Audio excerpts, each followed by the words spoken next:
Okay, well, good evening, good morning, good afternoon, wherever you are.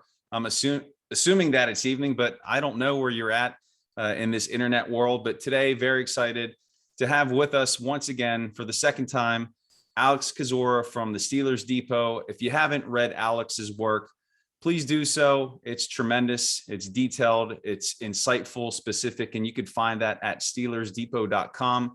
And Alex, correct me if I'm wrong, but your Twitter handle is Alex_Kozora. Is that correct? Yep, you got it. Awesome. So give Alex a follow. Check out his work on the Depot. And Alex, glad to have you back here for a second time. Thanks for having me, Jeremy. I appreciate it. All right. Well, we're going to jump in because I know how busy that you are, but your training camp coverage this year was once again outstanding. I know a lot of people that I speak to just talk about the quality of the work that you do. Thank you. Really wanted to talk about that experience and how the vibe was different at Heinz Field, being that camp is traditionally at St. Vincent's. We had the change in venue. And then from there, your perspective on those players that really caught your attention and those who did it both, not only in practice, but also in the preseason. Mm-hmm. Yeah, from an experience standpoint, it certainly was weird. I mean, this team has had practices and training camp at Heinz Field before for the Family Fest event the last couple of years, obviously not in 2020, but in 2018, 2019. So it wasn't brand new for them or for me. But it's hard to beat the experience in the environment of Latrobe. I mean, you can go watch an NFL practice and get autographs from your favorite Steelers for free. You don't have to spend a dime when you're at Latrobe. When you're at Pittsburgh, you get to pay for parking. It's just they get to pay for food and stuff like that. And so it's probably a little bit more of a cost to the family. Tickets were free though, so I think Steelers did right to do that. But I got used to it. It wasn't too bad. The seating was nice. It was cool to get to go to Heinz Field and only have a couple thousand fans there, and it wasn't like packed 60,000 people, and just kind of was a unique experience in that respect. And you get used to it overall. So hopefully they'll be back at Latrobe next season. I know that'll be huge for the town of Latrobe and how hard those businesses and restaurants and hotels have been hit with COVID, and then with the Steelers not being a training camp there the last two seasons. So we'll work either way, though. If it's at Heinz Field, we'll be there. If it's in Latrobe, then we'll be there as well. To your second question about the guys who caught my eye, I mean, there's a lot of them for sure. And I think you made a really good point, Jeremy, that, which guys did it in camp, in practice, and which guys did it in actual games. If you do one, not the other, there's a problem, especially if you're doing it in practice and not doing it in game. I would just say a lot of the outside linebackers overall had really strong summers. Alex Highsmith, to me, had not only the best camp of any Steeler this summer, but one of the best camps I've seen from any Steeler since I've been at training camp in 2015. Wow. I mean, he was that good in terms of the consistency against the run, against the pass, in coverage, and then translating that to actual games. He was phenomenal, and his growth and his maturation in just 1 year has been remarkable to me. And certainly he's not at Dupree's level yet, but he's closer than I thought he would be. And so that's been super impressive. And then Melvin Ingram, to me, has had a really strong camp, going to be a great rotational piece. And then a guy like Jameer Jones, which to me is this year's camp darling, of the guy that came out of nowhere. No one pegged him as a guy. I never did either. But he was awesome start to finish. And what he did on special teams, especially in these games, led the Steelers with 6 special teams tackles in the 4 games, and I think led the NFL as well. That cemented his spot, had 3.5 tackles on special teams. That last game against Carolina, to me, that kind of stamped his roster spot the way he did for Rosie Nix, several years ago. So not that he's going to be an impact guy this year defensively, at least let's hope not. But he was somebody that came out of nowhere and was, to me, the quintessential camp darling. Right. And talking about Jones a little bit, I think he's in a nice position, being that he's going to be able to learn from TJ Watt. And you mentioned Melvin Ingram, who hadn't signed when we talked last time. What do you see? I know special teams, obviously that's going to be his primary role this season, but do you see him getting snaps and maybe contests where the team is blowing out an opponent? Hopefully we have multiple opportunities like that, but can he be somebody who can come in and spell Watt or Highsmith for a few snaps, or is that maybe a year away?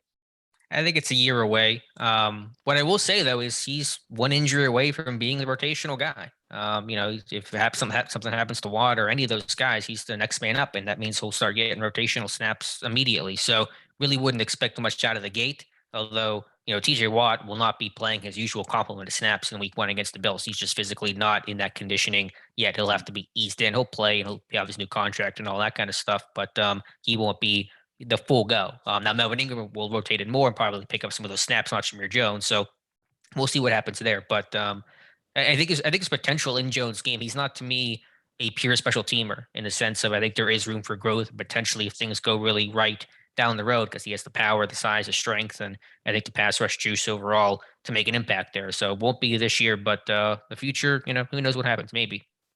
And do you have a comparable that you would say for Jones from historical Steelers outside backers, or is he unique and one of his own? Yeah, I don't know if he's unique in terms of the skill set, but I'm not sure what comp I would go with right now, to be honest with you. He's a lot stronger and more powerful than his frame might suggest. I mean, he plays a lot of power. I mean, he put Najee Harris and Derek Watt on their butts and backs on backers, which is pretty impressive to do. And he flashed that power in the preseason as well. So I don't have a good comp right now for you. I'm just focused on his play, and I think he's done a really good job. Right. And then just sticking with the outside linebacker room, really quickly, TJ Watt obviously has not signed his new contract yet. I know that that's in progress. It's probably nothing to worry about, but what do you think is the hang up right now? It's a good question. I think it's just the fact that it's one of the biggest deals that any Pittsburgh Steelers ever signed. And so that's just going to create complication and, getting all the details right. It'll be the largest contract ever signed by a non-quarterback in Steelers history. It'll become the highest paid defensive player in NFL history, and maybe the highest or the first to 30 million in NFL history. We'll see. I imagine by the time people listen to this deal's already been done. I think it's going to happen in the next 48, 72 hours. So I think it's just some of those minor detail things. Remember, Cam Hayward didn't sign his contract till late last year. Troy Polamalu signed his getting on the plane one time. So I mean, these things, I think the Andrew Brandt has the saying deadlines spur action. And so usually these things happen a little bit later, closer to those deadlines, when the negotiation becomes real and, are we going to do this thing or not? Kind of comes down to that. So I think it's just kind of par for the course. But I get the impatience because A, he is not practicing team, and B, you just want to get the dang deal done so we can talk about it and celebrate it and kind of move on. Right. And I think it's just the collective anxiety of Steelers Nation. Mhm. We need something to worry about. And so trust me, there are a lot of issues on the team that aren't figured out yet, but we're kind of all fixating on the Watt deal. And speaking of anxieties, there were a lot of questions surrounding the team heading into training camp, the offensive line, slot cornerback, Ben's health. Since we're now finished with that portion of the season and we're getting ready for Buffalo here in a little over a week, what position or what area are you most concerned about this team heading into the regular season? I'd love to give you an off the cuff minority answer here, but I'm not. It's the offensive line. It's the answer every fan's going to give you, whether they're super casual or super hardcore. There are so many question marks there, and especially when you face Buffalo week 1, which you just had the Steelers number the last 2 years, entrenched play. Sean McDermott, Leslie Frazier, barring some of those Jim Johnson principles that the Eagles would run that would overwhelm Pittsburgh. Remember, they had the was that like a 9-sack game against Ben in I think 07, whatever year it was. I mean, that's the same blitzes they're running now in Buffalo with McDermott, who coached with Jim Johnson, the late Jim Johnson. And so that's been a big issue the last 2 years. Now it's a new offensive line, it's a new offensive line coach. So we'll see what happens. It's a clean slate, but yeah, Banner's down. I assume a core four will be at right tackle and Dan Moore at left tackle. So you'll have 2 rookies starting, a core four back at right tackle, or his run blocking is poor, and it's not going to be a good thing there in terms of trying to get a push in the run game. So it's a lot of new pieces, a lot of moving pieces, and you get thrown in the fire being at Buffalo week 1 against a really good defense, a good scheme, and on the road. So to me, that is the number one concern. Mm-hmm. And then on the flip side, which position do you feel that they're really going to have to double down on and emphasize as their strength to try to keep them together as that offensive line, comes together? Are you asking offense or defense, or just on the offense? Offense or defense? I still think the front 7 is pretty strong, even knowing that Watt won't be 100% in terms of the snap count, and to it being on IR as well. Defense line is the deepest position group on this team. So that if there was one area they could lose a starter and a really good player like Tuitt, and he is, it'd be the D line, because you have Wormley, who's had a really quietly strong camp overall. Some young guys, Isaiah Buggs, Carlos Davis, Henry Mondeau, and the like. And of course, you still have Cam Hayward. And again, the strength of the edge group with Highsmith and Watt and Melvin Ingram, coupled with the return of Devin Bush and the acquisition of Joe Schobert, I think creates a really strong front 7 overall. So losing Tuitt's a blow for sure. Really good player. 11 sacks last year, third among all interior defensive linemen in football, only behind Aaron Donald and Leonard Williams. But I think there's enough depth and talent and scheme here to make up for it in the short term. Got it. The rookie class, very strong. Only Quincy Roche, who didn't make the 53-man roster. Again, we had another outside linebacker poached by the New York Giants. Being that this class was so strong, it's probably really difficult to pick that player that stood out amongst all of them. But if you would choose one of the rookies that were drafted that really stood out above every other draft pick, and then which player didn't meet your expectations that you had high hopes for going into camp? Yeah, Jeremy, I think this rookie class overall has been really impressive, top to bottom. Danny Smith made the point, 8 of their 9 picks made to 53, and Roche was going to be on the practice squad had the Giants not claimed him. And so that's a really strong class overall. To see 8 and 9 make it is rare, and plus all those guys being healthy and available. Usually someone gets hurt, goes on IR. All those guys made it through, and so that alone is a victory in itself. I don't know if one rookie incredibly surprised me and something I didn't see in college. It was really fun to watch Pat Fryermuth catch literally everything in training camp. And I've used that phrase so many times. He catches literally everything. We're super nerdy, as you know. We track the training camp stats and stuff like that. And he had the highest catch rate of anyone we've ever tracked in Steelers camp of a minimum of 20 targets, 21 or 24. The next pass he drops will be his first. I'm not even exaggerating when I say that. I mean, he catches literally everything. The run blocking still has some work to do. There's effort, there's progress, there's improvement there. But just the fact that you throw it near that 88 jersey, I mean, he will come down with it. And so not that that's new. Again, he did similar at Penn State, but to see that translate to the NFL level is pretty fun to see. And how do you think that forecasts to the regular season? Do you think he'll be able to put up a big statistical year, or should we have modest expectations for him? I know everybody was high on him following that Lions contest with the 2 touchdown catches from Roethlisberger. Should we expect really big things from him, or should we temper our enthusiasm? Yeah, I think temper is the good word. He's still a rookie tight end in an offense with a bevy of weapons. He'll still play behind Ebron. So, he's playing fifth, sixth fiddle behind your 3 receivers, Eric Ebron, Najee Harris. So usually rookie tight ends don't put up big numbers unless they're clear-cut starters or they're freaks like Kyle Pitts will probably do in Atlanta this year. So I think he'll have a role. He'll play 500, 550 snaps this season, and I think maybe do better statistically than I thought he would, but it won't be big numbers overall. To answer your question about the rookie who didn't impress me so much, I don't know if there was one, to be honest with you. And maybe that's a homer statement to make, but they all really did a good job overall. Kendrick Green, you can see why they draft him. The athleticism, the athletic traits and tools are off the charts. This guy runs like a tight end. He tests like a tight end, basically. But there are going to be a lot of ups and downs in his game. And that was stuff I saw on his college tape, dealing with power, dealing with the bull rush, long arms, things like that. He's going to get put in Ben's lap several times this season. So there's upside there. He's physical. He finishes. He's a really good athlete. I think he fits the scheme of what Adrian Clem wants to do exceptionally well. But there's still a lot of refinement in his game. Remember, this is a junior coming out of college who did not play a lot of center. He was a guard primarily at Illinois. And so there's going to be those lumps taken as you adjust to the NFL and as you're thrown in as that week 1 starter. So there's promise, there's potential, but there's going to be some variance in his game. Right.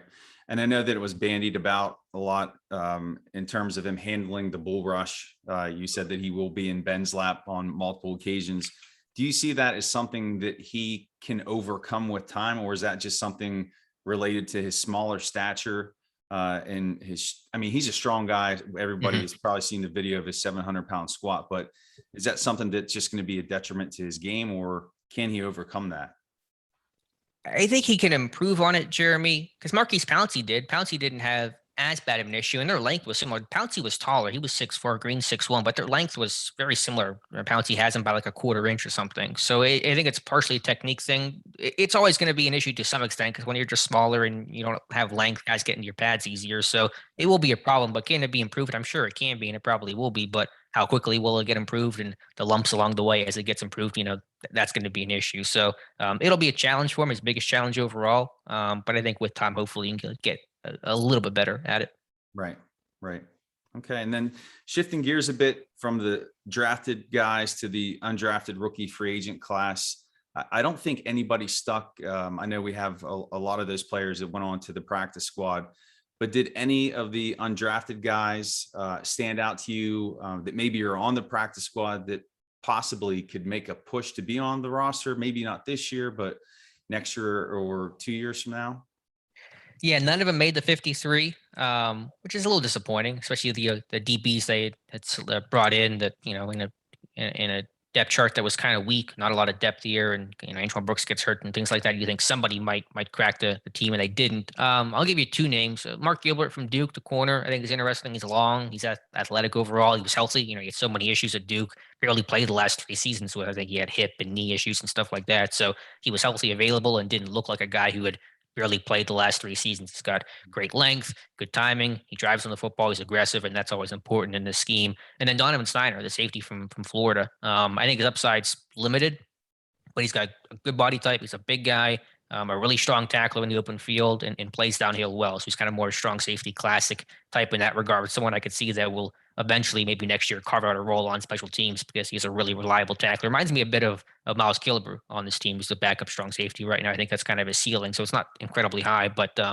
think he's a good open field tackler. And if you tackle in the NFL and run a little bit, then I think you'll find a home. Right. And Shakur Brown, who everybody felt there was some promise there when he was initially signed, he was cut the second round of cuts. What happened with Brown's play that had him moved off the roster so soon? Yeah, that's a good question. I think he flashed some of the physicality that I think helped him come to Pittsburgh, kind of that Mike Hilton type, and he did well versus Dallas in the Hall of Fame game. That Lions game was tough for him in coverage with 2 penalties and just kind of struggling to stay in phase and play man coverage. So, I mean, the issue with Brown coming out was the combination of being short and slow. I mean, he was 5'9", who ran in the 4.6s, and Mike Hilton can overcome those odds, but most of those guys don't. So I think just overall the skill set of being physical but not being a great cover guy and some of the penalties and stuff like that. I couldn't tell you exactly why he wasn't even brought back to the practice squad. It might have been some other intangible issue that we don't get to see. So I was a little surprised by that, to be honest with you. But he did not have an amazing summer or anything like that. Right. And I don't think he's been picked up by any other team on their practice squad, at least from what I've seen. Yeah, I don't think so. I'll have to check. I'm sure he'll resurface somewhere, but I don't believe so yet. Yeah. Yeah, that was definitely surprising. So you've mentioned it, but Stephon Tuitt, Zach Banner, Anthony McFarland are going to start the year on the IR. What type of impact do you think that has on the team? And do you feel that dampers maybe the optimism, the expectations for the Steelers, at least at the start of the year? A little bit. Again, with a Tuitt injury, I think you have the front seven, the talent there, and the depth along the D line to kind of weather that storm for a couple weeks. So again, it's a loss for sure. Tuitt's a super underrated player in the NFL, and I think at his best can be as good, if not better, than Cam Hayward, who's an excellent player. But I think you can survive that one. McFarland, I mean, you'll live. I mean, not a huge deal there, I guess, overall. And then Banner, it's just a domino effect of next man up, and your tackle situation, your line situation was already in question, and now you have another question there created before you played a regular season snap. So again, if a core force the right tackle, how well can you run the football? And just if he gets hurt, there's another issue and all that kind of stuff. So feel for Banner. I mean, he's been in the league since 2017. He's played about 300 snaps on offense, and most of those came as a tackle eligible. So his number of snaps as an actual offensive tackle is probably around 50 in the NFL for as long as he's been in the league. So not his fault. Injuries, I don't know what he's dealing with right now. I don't know if it's a setback from the ACL, or if it's a new injury, or what the case is. We don't know, but just been unavailable lately, and that's not helpful for his cause or for the Steelers' cause. Right. And because of that, and maybe not the confidence yet in Dan Moore and in Okorafor, could you see the team making some type of move to trade for a tackle? I know they really don't have a lot of capital in terms of picks, but could they trade a player, or is there any other position you could see them making a move before the Buffalo game? Maybe they bring in another DB. I mean, they'll elevate Carl Joseph to the practice squad at the 53 before the Bills game, it sounds like. So, I mean, that'll be some sort of kind of internal move. If they want to do something at tackle, a trade's going to be tough to swing. You probably go sign somebody, Russell Okung or Mitchell Schwartz, somebody like that. But are those guys in shape? Are they ready? Getting acclimated to your system right before the season starts. So they'll probably roll with what they have in the core for it, right tackle, Dan Moore at left tackle. I think Moore is certainly impressed at times. I think he's still got room to grow. But, I mean, I've been encouraged by his play overall. And he's more comfortable at left tackle. That's why they're going to shift Okorafor to right tackle. Honestly, Jeremy, I would play Joe Haeg at right tackle. You can start Okorafor or more at left tackle, but you want to run the football and be better in that regard. Haig's your best run blocker of the guys who are healthy and available right now. So in pass pro, he's an adventure, and you have to give him help for sure. But if you want to run the ball, he did a good job. And he's a good run blocker. That's what he was signed for. So that's what I would do personally. I doubt that'll happen. It'll probably be a core for it right tackle. But you want to run the ball and have more balance and efficiency, then that should be your guy. Right. Great insight. And so the last time we talked, I asked you about your kind of overall take on the team, and I think you had them coming in at an 8-9 record. So up to this point, you've got to see all the training camp practices at Heinz Field, the 4 preseason games. Are you more optimistic about the season or more pessimistic? And what's your take on how this team will perform in 2021? It's about the same, slightly more optimistic. I think just some of the young guys in the secondary, James Pierre had a good camp overall. I just hope that, because this team's been so stubborn about wanting to play like a Mike Hilton clone at slot corner. Like they don't want to play Sutton in the slot, which I guess I kind of understand, but like Sutton's your best guy in the slot and Pierre's your best guy to play that right corner, be that 50, be a nickel. So that should be the case. And that's the best thing for the team right now. So I was at 8-9 before. I'm kind of at 9-8 right now, but so it's about the same. I'll give an extra win here when they bring in Melvin Ingram. They trade for Joe Schobert. Things like that kind of make you feel a little bit better about the situation. But it's still a tough division. It's a tough schedule. Questions about the offensive line. Questions about still secondary play overall, a depth there. So I think some of those large, big picture macro questions still exist for this team, but I think there has been some improvement in the rookie classes played well and stuff like that. So that's making me slightly more optimistic. Right. And to go back about your comments about James Pierre and Cameron Sutton, what do you think the greatest hesitancy from the coaching staff is to push Pierre on the outside, move Sutton on the inside in those packages?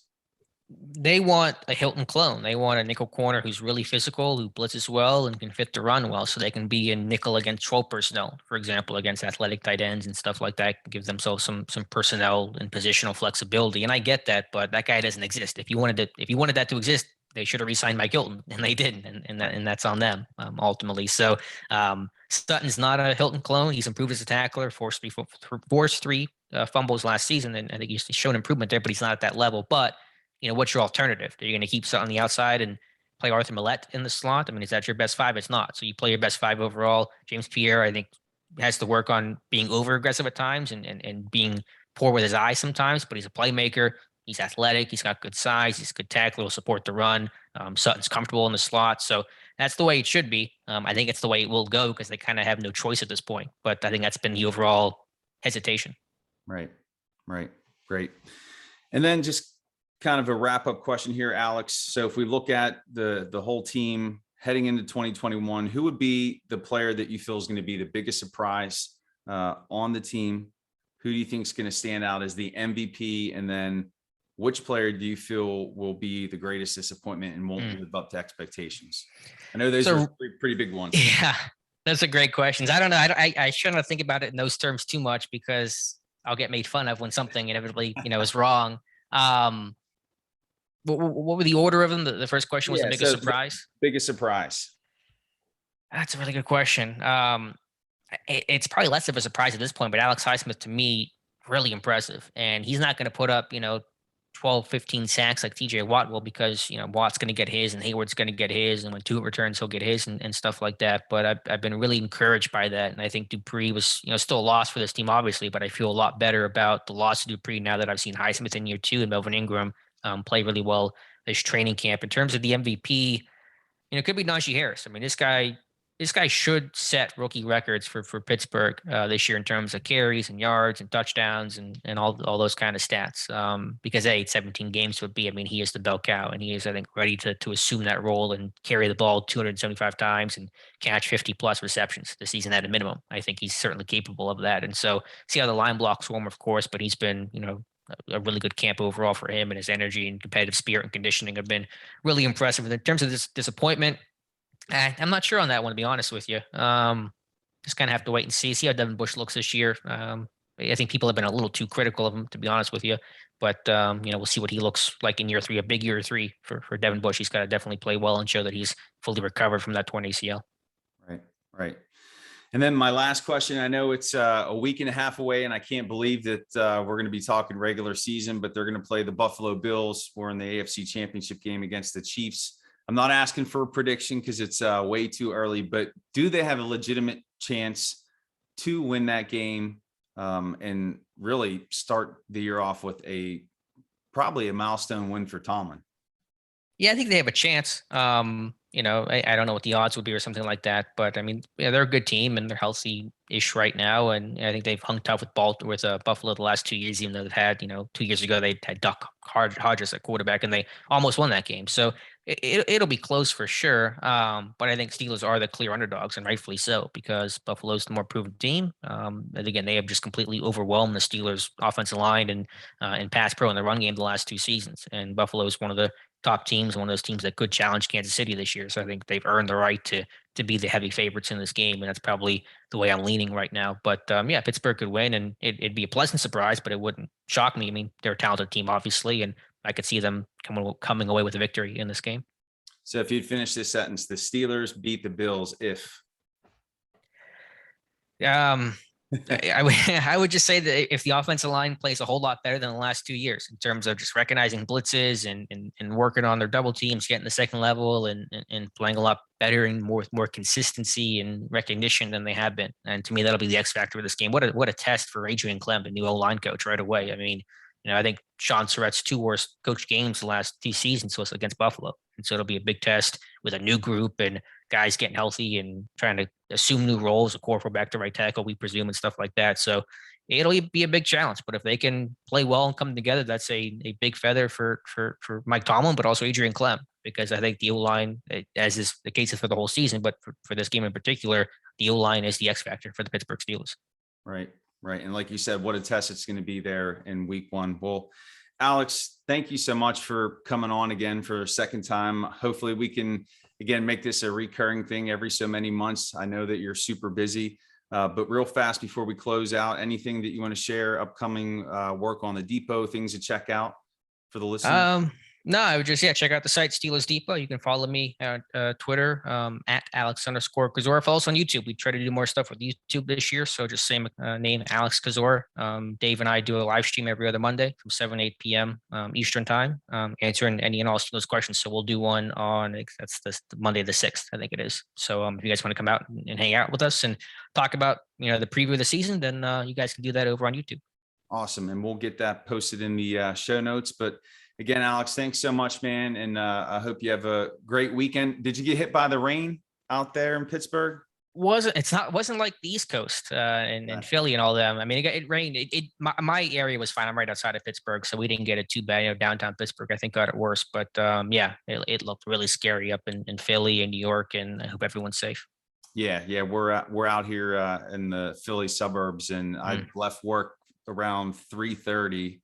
Pulled into my driveway, and it literally started pouring like Noah's Ark type Armageddon stuff, and the road in front of my house was flooded. So it was pretty sketchy out this way. Wow. How are things now? Have things receded? Yeah, they're starting to come down. Just a lot of damage to a lot of properties and homes, low-lying areas. So it was pretty sad to see. But man, hopefully that's the end of that type of weather here this season. So, well, hey, again, thank you so much. We'll have this posted soon. Be sure to check out Alex on Steelers Depot. Give him a follow on Twitter at Alex_Kozora. And thanks again, Alex. We'll see you later. Thank you, Jeremy. Take care. All right. See you.